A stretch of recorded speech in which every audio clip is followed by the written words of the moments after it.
back to Radical and Relevant, where each day we're exploring the genius of the gospel and looking for one word, one phrase, one idea to anchor our day in the life and teachings of Jesus. Today's reading is one of those really short ones. Sometimes it takes us a moment to get settled in, to get focused in. But when they're this short, it can be all over before you get focused in. So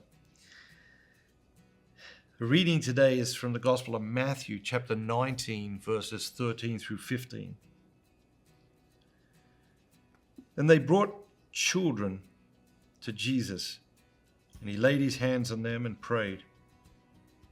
The disciples rebuked the people, but Jesus said, "Let the children come to me, and do not hinder them, for to such belongs the kingdom of heaven." And he laid his hands on them before going away. What jumps out at you today? It's interesting, this dynamic between Jesus, the disciples, and then the people. And today the people are children. The disciples are rebuking the people, basically saying, leave Jesus alone. And Jesus is saying, it's okay, let the children come to me.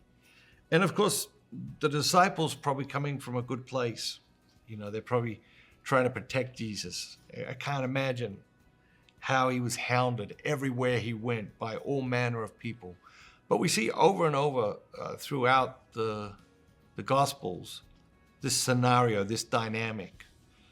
The other thing that strikes me here, and I've been thinking about this a lot lately, is that these children are interrupting Jesus. And certainly that's how the disciples see it. They're like, these kids are interrupting Jesus, and the disciples are saying, well, leave him alone, stop interrupting him.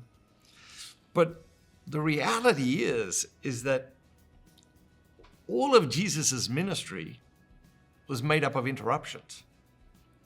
You think about every story, he goes here, he goes there, and then he gets interrupted, and that becomes like the main event. The interruption becomes the main event. And I've been thinking a lot about this lately, and I've been thinking, how do we deal with interruptions? How do you deal with interruptions in your life? How do I deal with interruptions in my life? We tend to look at them as bothersome. We certainly look at them as inconvenient.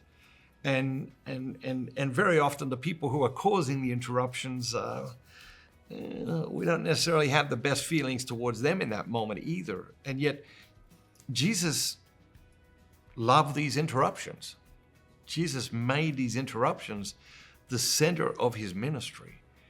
And so maybe the lesson or the invitation for us today is to look for great interruptions, is to be mindful of interruptions, and to look for these great interruptions and see them as the hand of God or the workings of God in our lives. Have an amazing day, and remember, be bold, be Catholic,